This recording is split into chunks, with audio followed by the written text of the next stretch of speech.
이번에 민주당 얘기 좀 해보겠습니다. 민주당 충청권 경선을 치르고 나서 부분 결과가 나왔죠. 그 이후에 여러 가지 변화의 모습이 나타나고 있습니다. 먼저 첫 번째 기사는 이재명 지사와 관련된 내용이에요. 보겠습니다. 유권자 관심은 본선 경쟁력이다. 지지율 1위 이재명의 힘. 이런 제목입니다. 이 얘기는 인용해서 좀 달려 있습니다. 여러 가지 이제 무료변론 이런 게 좀 사실은 논란이 됐고 문제 제기를 받았죠. 그런데 이게 되레 문제 제기를 강하게 한 이낙연 전 대표 측이 타격을 입은 게 됐다. 그러니까 이게 네거티브로 인식한 거 아니냐. 그리고 과거에 있었던 여러 논란들 이런 거 해명됐다. 그리고 능력을 강조하는 분위기다. 이런 게 통한 거 아니냐는 해석입니다. 당원들이 정권 재창출을 최우선으로 따진다. 이 얘기를 굳이 꺼낸 거는 이른바 친문 당원들 얘기를 하는 거죠. 친문 당원들 그동안 이재명 지사는 아주 불편한 관계 아니냐. 통상 이렇게 설명이 됐습니다. 그런데 이번에 충청권 표 나온 걸 보니까 그게 아닌 것 같은데 이런 설명들이 있는 거죠. 보니까 당원들이 정권 재창출 이 부분의 생각을 강하게 하고 있다. 그래서 이런 결과 아니냐. 이런 분석입니다. 그리고 이런 가운데 어제 부산 친문, 핵심 친문 이렇게 설명되죠. 전재수 의원이 공개 지지선언을 했습니다. 그래서 주목을 받았죠. 상황은 이렇습니다. 이재명 지사를 둘러싼 상황은 이렇습니다. 자, 다음은요. 이낙연 전 대표를 둘러싼 상황입니다.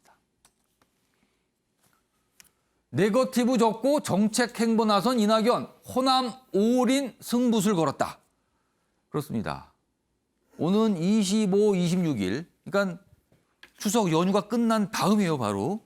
호남 경선 이게 시작이 되고 여기서 어떤 결과가 나와요. 여기를 지금 강하게 노리고 있다. 승부수로 걸고 있다는 거죠. 그래서 오늘부터 호남 상주 읍소작전 병행한다. 그리고 여기 보시면 이제 네거티브 앞으로 이제 안 한다. 이런 얘기까지 합니다. 뭔가 좀 변화를 주는 거죠. 그러면서 호남에 집중하겠다는 겁니다. 자, 그럼요. 이와 관련해서 이낙연 전 대표의 이야기 확인해 보겠습니다. 저의 부족함은 채우고 잘못은 바로 잡겠습니다. 네거티브 선거로 오해받을 만한 일은 저도 캠프도 하지 않을 것입니다. 충청권 권리당원의 절반 이상이 당의 대통령 후보를 뽑는 가장 영광스러운 권리를 포기하셨다는 것은 마음에 걸립니다. 당 지도부도 깊게 고뇌해야 할 문제입니다. 지금 상태로는 정권 재창출을 낙관하기 어렵습니다. 우선 후보들과 당 지도부의 결단이 절실히 요구됩니다. 자, 옥장도 평론가. 이거 좀 해석을 좀 해봐야 돼요. 충청권에서 이 투표 참여가 좀 낮았다. 그런 지적을 합니다. 그러면서 지금 상태로는 정권 재창출이 어렵다. 사실은 여당 대선 주자가 쉽게 할 수 없는 단어를 쓴 거예요, 지금요, 이거는요.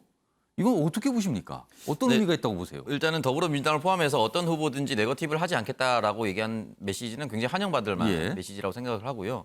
두 번째 말씀하신 내용이 투표율이 낮다, 굉장히 위험하다라고 얘기했는데 그 말에는 동의하는데 그렇다면 이 상황은 왜 이렇게 됐을까를 생각해 봐야 됩니다. 그러니까 민주당 지지자가 역대 대통령 선거에서 가장 투표하기 싫었던 대선이 언젠가? 이명박 전 대통령이 당선될 때입니다. 왜죠? 2007년. 네. 이유는 간단합니다. 내가 찍어도 안 될 것 같으니까.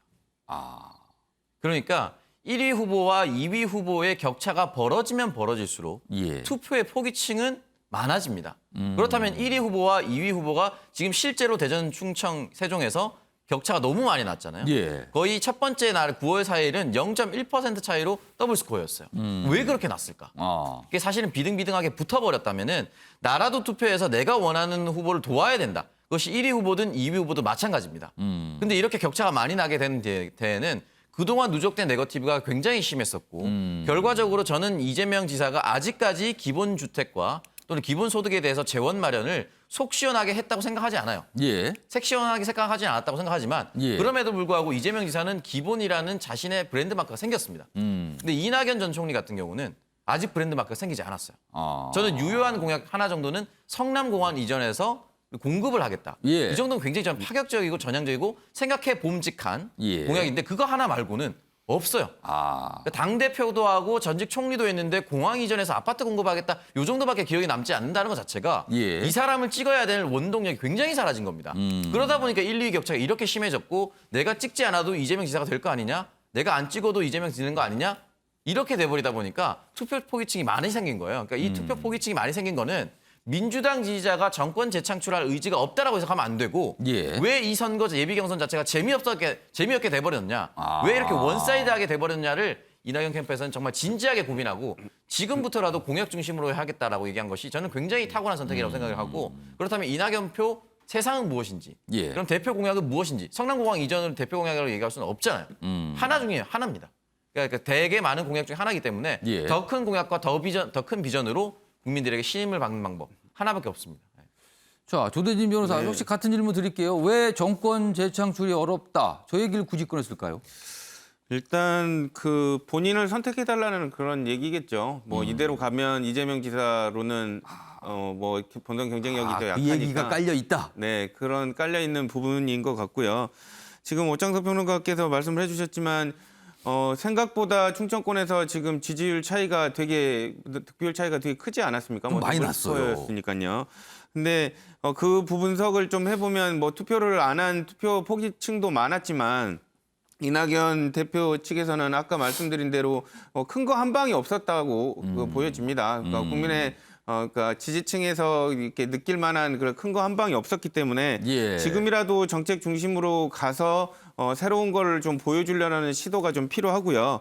지금 이낙연 후보 측에서는 적극적인 투표층이 있는 그 호남에서 좀 지지를 받을 가능성이 더 높다라고 지금 생각을 하고 있는 것 거기 같아요. 승부수를 건 것 같아요. 네. 그리고 또 친문에 관련된 그 세력들이 또 뭐 많이 예. 본인을 지지할 거라고 예. 또 기대를 하고 있는 부분이기 때문에 적극적인 투표층이 이렇게 그 힘을 발휘를 한다면 본인이 앞설 수 있다라는 생각을 가지고 있고 또 거기에다가 이제 정책적인 뭐 이런 부분들이 가미가 되면 이제 충분히 뒤집을 수 있다라고 생각을 하는데 여전히 지금 뭐 말 속에는 이재명 지사를 좀 견제하는 그런 내용이 살짝 깔려 있는 것 같습니다. 아, 방금 영상으로 확인된 그 발언의 의미, 그 발언의 배경에는 무엇이 있을까? 이걸 좀 분석을 좀 해봤어요. 이종규 평론가. 네네.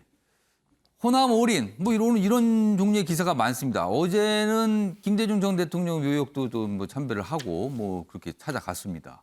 그럼 확실히 이제 호남을 신경 쓰겠다는 건데 25, 26일에 호남 경선이 진행이 돼요. 네. 여기서 이낙연 전 대표 좀 어려운 건데요. 어떤 성적을 거둘 것으로 전망을 아이고 할까요? 뭐, 굉장히 말씀하시는 어렵습니다, 거. 사실은요. 그런데 저는 굉장히 어려운 지금 그 국면이다라고 아. 생각합니다. 그러니까 결과가 이낙연 후보가 원하는 만큼 호남 경선에서 그러면 바짝 추격할 만한 그런 결과가 나올 수 있을까? 예. 왜냐하면 이거예요. 호남 올인 승부수라는 게 사실은 잘못된 이 전략이거든요. 호남 민심은 어떤 민심을 갖고 있냐면 호남 출신이든 아니든 예. 확장성이에요. 그러니까 다른 곳에서의 무엇인가 뭐 계층이든 아니면 지역이든 확실한 무엇인가를 갖고 오면 우리가 더해주면 확실하게 대통령이 될 수 있는 사람. 이를테면 노무현 후보나 문재인 후보 호남 출신이 아니잖아요. 그런데 부울경표를 갖고 올 거야. 그럼 우리가 합쳐지면은 충분히 될 수 있어. 다른 지역에서 활약이 괜찮은데 그러면 우리가 밀어줄게 이런 분위기라는 그렇죠. 겁니까? 그러니까 이를테면 지금 호남 출신이시잖아요. 예. 그러면 호남 분들에게 내가 정말 뭔가를 어필하려면 호남의 어떤 정책적인 것이 아니라 예. 다른 지역, 예를 들어서 충청에서 압승을 한다든지 예. 아니면 또 다른 예를 들어서 뭐 제주, 강원 다 합쳐서 거기서 뭔가 압승을 한다든지 예. 이런 기세를 보여줘야 이 사람 우리 표를 줘도 충분히 될 수 있어.